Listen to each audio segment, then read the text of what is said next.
ദശകം 10 സൃഷ്ടിഭേദങ്ങൾ.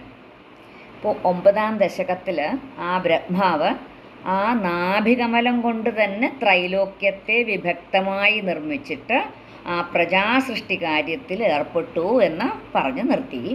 അപ്പം ഈ ദശകത്തിൽ ഭഗവാന്റെ അനുഗ്രഹത്താൽ തപോബലവും മതിബലവും വർദ്ധിച്ച ആ ബ്രഹ്മാവ് നടത്തിയ ആ സൃഷ്ടിപ്രകാരമാണ് വിവരിക്കുന്നത്. വൈകുണ്ഠവർദ്ധിതബലോധ ഭവത്പ്രസാദാദംഭോജയോനിരസൃജത് കില ജീവദേഹാൻ സ്ഥാസ്നൂനി ഭൂരുഹമയാണി തഥാ തിരശ്ചാം ജാതിർമനുഷ്യനിവഹാനപി ദേവഭേദാൻ. പദങ്ങളെ പിരിച്ചു നോക്കാം. വൈകുണ്ഠ സംബോധനയാണ്. വർദ്ധിത ബലഹ അധ വർദ്ധിത ബലോധ. അവിടെ ആ എഫ് പോലത്തെ ചിഹ്നം കാണിച്ചിരിക്കുന്നത് ആയ്ക്ക് പകരമാണ്. അപ്പോൾ ബലഹ പ്ലസ് അധ ആണ് ബലോധ. വർദ്ധിത ബലോധ ഭവത് പ്രസാദാത് അംഭോജ യോനിഹി അസൃജത്. അംഭോജയോനിരസൃജത്. യോനിഹി പ്ലസ് അസൃജത് യോനിരസൃജത്. അംഭോജയോനിരസൃജത് കില ജീവദേഹാൻ.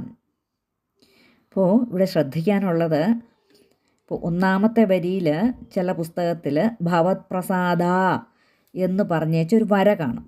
അത് കഴിഞ്ഞിട്ട് രണ്ടാമത്തെ വരി തുടങ്ങുന്നത് ദംഭോജയോനി എന്നും പറഞ്ഞായിരിക്കും തുടങ്ങുന്നത്.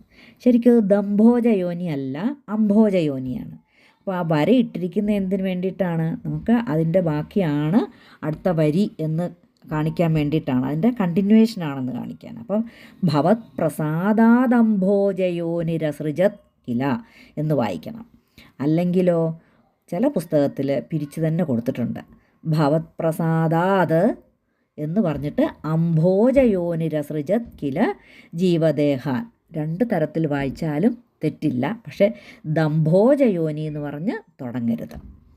വൈകുണ്ഠവർദ്ധിത ബലോധ ഭവത് പ്രസാദാദംഭോജയോനിരസൃജത് കില ജീവദേഹാൻ സ്ഥാസ്നൂനി ഭൂരുഹ മയാണി തഥാ തിരശ്ചാം. സ്ഥാസ്നൂനി ഭൂരുഹമയാണി തഥാ തിരശ്ചാം ജാതീഹി മനുഷ്യനിവഹാൻ. ജാതീഹി മനുഷ്യ, അതാണ് ജാതീർ മനുഷ്യ. അപ്പം വിസർഗം മാറുന്നു അവിടെ, എന്നിട്ട് മായരട്ടിക്കുകയാണ്. അപ്പം ജാതീർ മനുഷ്യ നിവഹാനബി ദേവഭേദാൻ.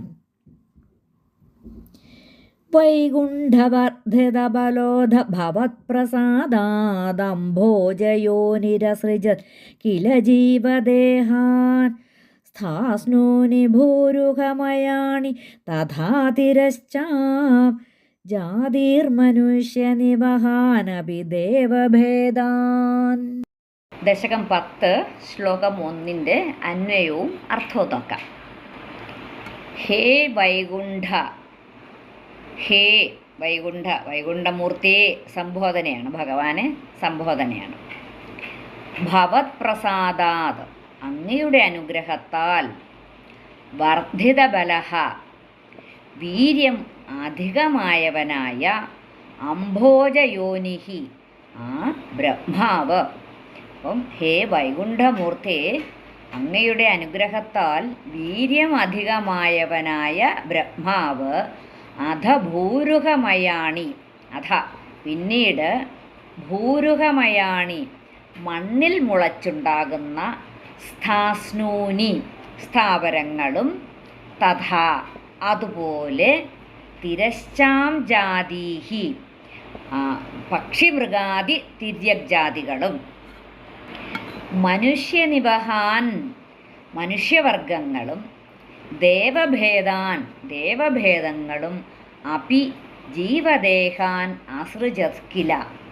അപ്പം അങ്ങനെ മനുഷ്യവർഗങ്ങളും ദേവഭേദങ്ങളും അടങ്ങുന്ന ജീവശരീരങ്ങളെ സൃഷ്ടിച്ചു അത്രേ.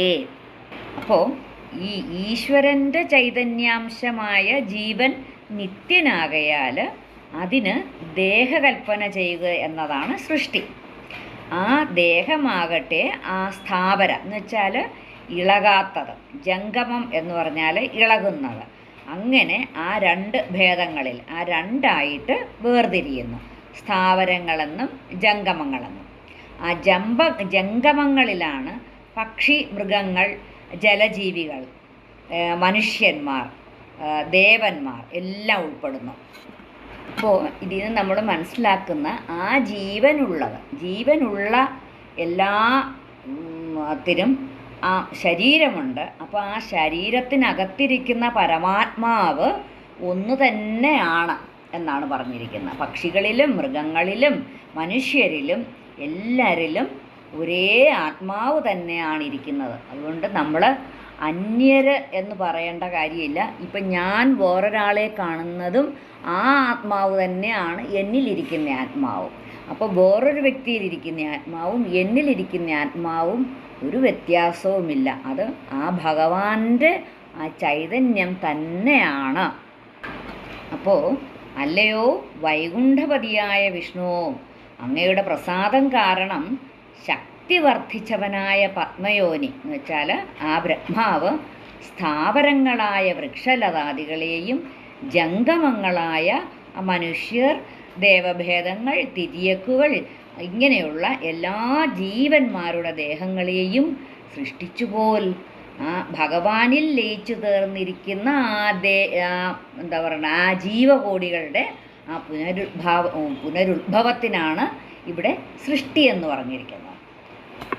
അപ്പം ഇവയെല്ലാം തന്നെ ആ അവസാനത്തെ ആ കൽപ്പത്തിൻ്റെ അന്ത്യത്തിൽ ആ ഭഗവാനിൽ ലയിച്ചു ചേർന്നിരുന്നത് തന്നെയാണിതെല്ലാം. അപ്പം അതിനെയാണ് ഇപ്പോൾ വീണ്ടും സൃഷ്ടിയായിട്ട് ചെയ്തിരിക്കുന്നത്.